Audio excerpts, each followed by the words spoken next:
Hey Tribe, Prisha here on Whack, and before I get into today's episode, press that notification button so that you know every time a wacky video comes out. Exam results are out. A lot of you have graduated. Congratulations, congratulations. And you are going to be looking for a new job. Making your CV, sending your CV out, finding the right person and interviews. It sounds like a really grueling process, right?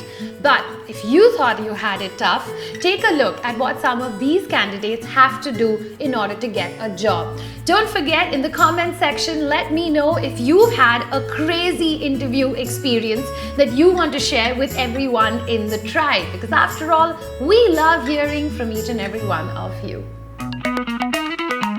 Imagine an interview that goes on for 5 days, one that is designed where your body, your mind and your personality are being tested. I'm talking about the SSB for the Indian Armed Forces. In these 5 days, you're being interviewed for a whole lot of things, but what they do say is that the best thing that you can do for yourself is to be the best version of yourself. It's the only way that you can prove whether you could be a gentleman officer or not. The only way that you can prepare for an interview like this is just by being yourself. The Indian Armed Forces, what they say is that they don't want the best fit, but what they are looking for is the right fit. So if you're those ambitious type who's looking to hold the post of UN Secretary General, kudos to you, then you're in for a really long interview process.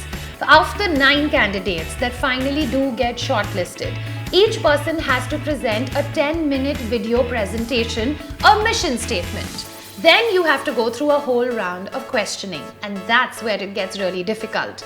Just in 2016, a total of roughly 800 questions were asked to these 9 candidates, after which all 153 member states have to mutually decide on the UN Secretary General.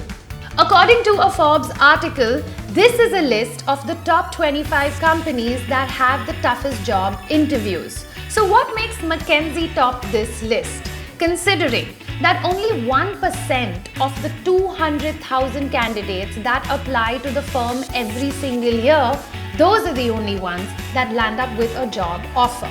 So let's see how this interview deduction and selection process takes place. If you do get called in after sending your CV, then you have to sit for a 60-minute problem-solving test. After you pass that test, you have to go through rounds of interviews. First round of interviews, second round of interviews, and then you get your final job offer. So there you go, 1% of 200,000. Among tech companies, Google is said to have the most difficult and insane hiring process. Now, we all know that Google is a really cool company to work for and it has some amazing perks, but all these perks come at a price. You have to go through a really grueling and crazy hiring process where they ask you some pretty ridiculous questions. A few years back, Google in fact had come into the limelight for asking some of the most ridiculous questions on this earth. And a lot of people were questioning their hiring process.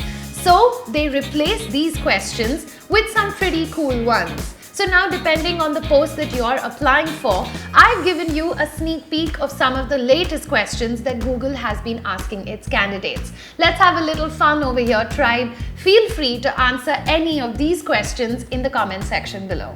So while some interviews are long and a lot of them are personality based, as you can see, a lot of these interviews also depend on you. Getting good grades, yes, that is important, but only to an extent. It will allow doors to open to you and it will give you that one step in. But that final entry, that really depends on you. It depends on what you have done with your free mind, how much of your personality you have developed and you have allowed yourself to think out of the box. Because in today's day and age, it seems that whichever field you're in and whatever job it is that you are applying for, a lot of companies will ask you that one googly question just to see what you are all about. In today's day and age, whether it's retail, technology, finance, or even business, Oddball questions are there just to throw you off track and see how well you react to an unexpected situation. A lot of HR executives said that they keep it there just to humanize the interview. But more importantly, it seems that what they are trying to look for is attitude, not just aptitude. So that's it from me on WAC today. I hope you guys have enjoyed today's episode, but more importantly, love to hear from you in the comment section. Share your job interview experiences with everyone in the tribe. And more importantly, how about sharing some tips? Something that you thought was really useful in preparing you before you walked in through that door. Don't forget to like this video, share this video with all your friends, and subscribe and help increase the tribe. I'll catch you guys again soon. Ciao.